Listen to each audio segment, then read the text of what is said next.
Hi, Emily. All right, so unfortunately you had car trouble almost here. If it had just waited probably about 5 more minutes, you would have at least been here having your lesson. So I'm so sorry that things didn't work out that way. That kind of stinks. But we do have this option so that way you get some extra help. Okay? I'm going to switch to my other view. It doesn't change anything for you. Just changes the way that I see things on my screen, which helps me a little bit. All right, so it won't be a full 30 minutes of me talking, but I am going to give you some help moving forward. I'm trying to remember as best I can what we talked about in your last lesson. I'm not going to take the time to review those things because you've been doing very well and because Grace can tell you if you're playing it correctly or not, all right? So I'm not going to go back and review unless I'm wrong about what we talked about last week, okay? In which case I will be reviewing unintentionally. But I think that we stopped just before this My Best Friend piece on page 43. And so that's where we're going to kind of pick back up again, okay? So I'm going to switch back and forth sometimes between this view where you can see my face and this one where you can see the keys, all right? In this case, you can also see the music. So I'm switching to this one now so that you can see which page I'm on and you can turn to that page as well. The nice thing about a digital lesson is that you can stop it, you can scroll through it, you can re-watch the parts that you need to, especially if something that I'm saying doesn't completely make sense, all right? So make sure that you take advantage of that. You can watch this in parts and play along, pause, come back to it, whatever works best for you. I would encourage you to get out your book and go to page 42. On this page, they're discussing with you why middle C gets its name. Now, in truth, people think the middle C gets its name because it's the center of the piano, that it's middle C. And it certainly is very close to the middle of the instrument, except there are 88 keys on a piano. If we divide 88 in half, then we get 44, all right? Which means it's an even number, which means there is no single middle note on the piano. There are two. There's a key that is 44 this way, and a key that is 44 this way, okay? But since it's not an odd number, we don't have one left over in between. We have an even split. So if you want to see what keys those are, the actual center of the piano is E and F. This is key number 43, 44 and 45, okay? Because the black ones count and stuff, right? So, that being the case, why do we call it middle C? It has nothing to do with this instrument at all. In fact, it was middle C long before this instrument. So we're going to go back to that page in your book and look at it. There's this scroll, a chart here. Try to keep my top of my head out of the frame. And in this chart, you can see that they're pointing out low F, they're pointing out C, and they're pointing out G. Okay?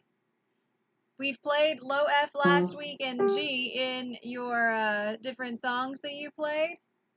Now we're going to be adding in some C's, and they're showing you on this scroll that the reason why it's called middle C is actually because it's in the middle of the staff. It's not in the middle of the piano, it's in the middle of the two staves of treble clef staff and bass clef staff, okay? That's the reason. It sits right in the middle of those two staves, all right? So, Keep that in mind if anybody ever asks you, why is it middle C? Or if you ever wondered, now you know it has to do with how it's written, not with where it's played. It's middle C on any instrument. Now then, we're going to look at My Best Friend on page 43. All right, I'm going to look at the hand position. The hand position is right like this. Right like this, because we're texting. It shows in my picture that both thumbs share C. Okay? So, the right hand will play these 3 notes. The left hand will play these 3. Now, at this point, I would recommend that you try to read through this one. Your right hand plays the first line, your left hand plays the second line. Once you have a good idea of how this one goes, then listen to me play it. Another thing that you need to double check that you have correct is the rhythm. You may choose to clap or tap the beat, all right? But the rhythm for this one would be 1, 2, 3, 4. 1, 2, 3, 4. 1, 2, 3, 4. 1, 2, 3, 4. 1, 2, 3, 4. 1, 2, 3, 4. 1, 2, 3, 4. 1, 2, 3, 4. All right? If your rhythm isn't correct, then go back and fix it, okay? You can tap and count along with me. You can go ahead and rewind what I just did and make sure that you're right, okay? I'm now going to play it. You should listen to it as a double check for yourself, okay? Here we go.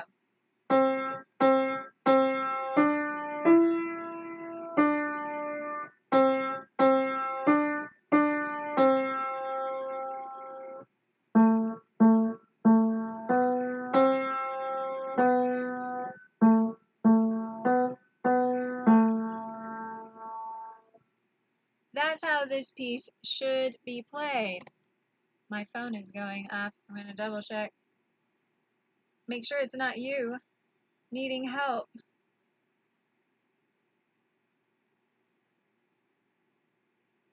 It is you.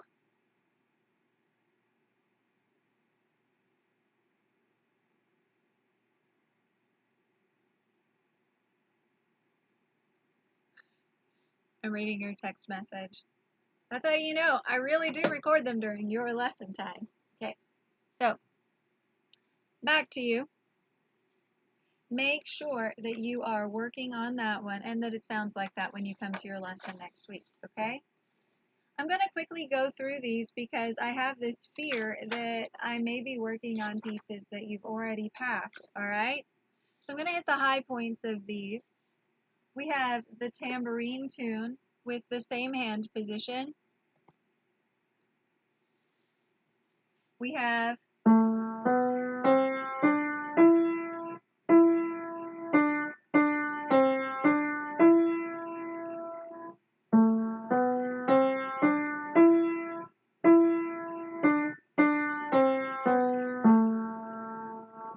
and that would repeat. Now, as an extra little bonus for you, I'll go ahead and I will pause, and then I will play the accompaniment parts to this fairly slowly, so that way if you would like to play along your part with it, then you'll have an extra little bonus that you can practice with this week, okay? It would go like this. 1, 2, ready, play.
I apologize for having sped up there, right?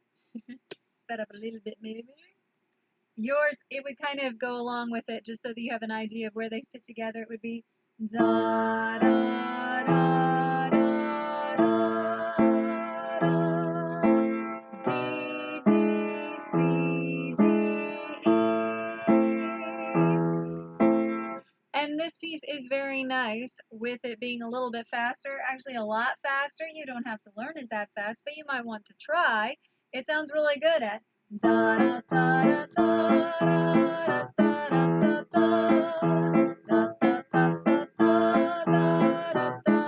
da.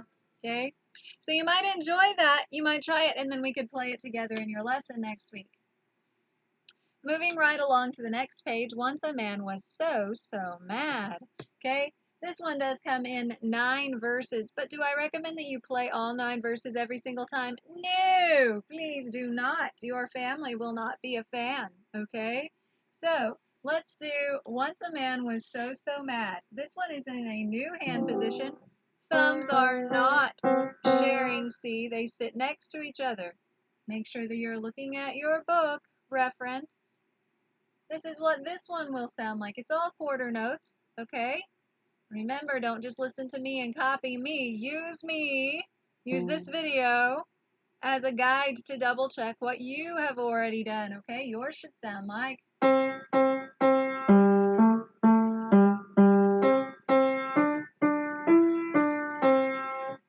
And then it repeats, okay? Use that as your double check. They're all quarter notes. Usually not a real problem. This long ago, you need to be careful. It goes back to thumbs sharing. It has 2 new words in it.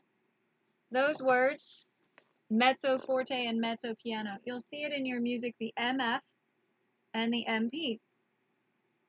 Mezzo in Italian literally means medium, like a shirt that's a medium size.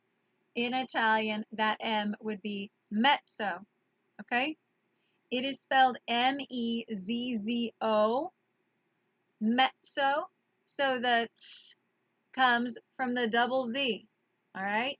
In Italian, when there are 2 Z's back together, back to back, then it makes the TS sound.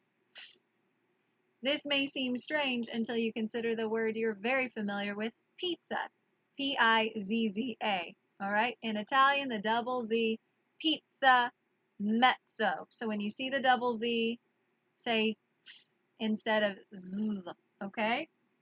So mezzo forte, mezzo piano, medium loud, medium soft. So we go from soft to medium loud to loud.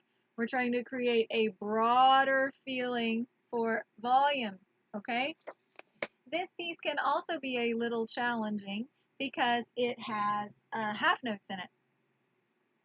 The half notes follow quarter notes in a pattern that's a little bit off, okay? Sometimes students struggle with this.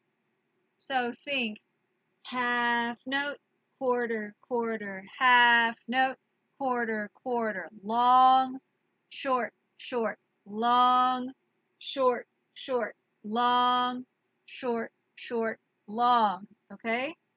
If you have that, then you shouldn't have any issue with playing this. If you find when you start adding the notes into it that your rhythm does not follow this pause, play, play, hold, play, play, long, short, short kind of a feel, come back to me talking about it and we can work it out again, okay? This is what this one sounds like. 1, 2, ready, play.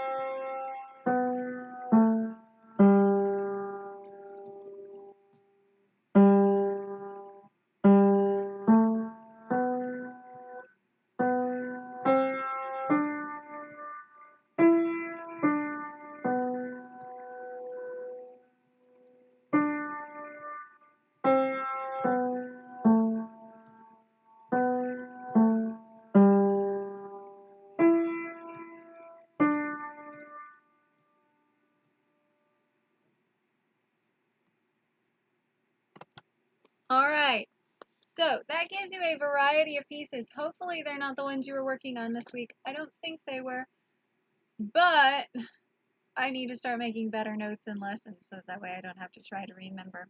I keep remembering that I need to make notes to remember. Ah, the endless circle. Okay, so I'm going to go ahead and close out this lesson because I think that gives you plenty to work on, okay? And because I still need to tell Grace what's to work on. And that's going to be even more challenging because her stuff is more advanced. So, if you have any questions or you need anything else, then send me a text message and I'll see what I can do. Maybe I'll see you Thursday at the Carnival of the Animals thing. That'd be great. Oh, by the way, you need the secret word in order to have your practice days count to prove you watched the whole video, okay? So the secret word is monkey glue. I know, it's very bizarre. Monkey glue. So write it down so you don't forget, otherwise all those great practice days won't count, okay? So make sure that you have the secret password when you come to your lesson next week. Don't just watch the video, but actually practice. If you have questions, let me know. Maybe I'll see you Thursday. I will expect to see you next Tuesday unless something else unforeseen happens, okay? So have a great week, Emily, and I will see you next time.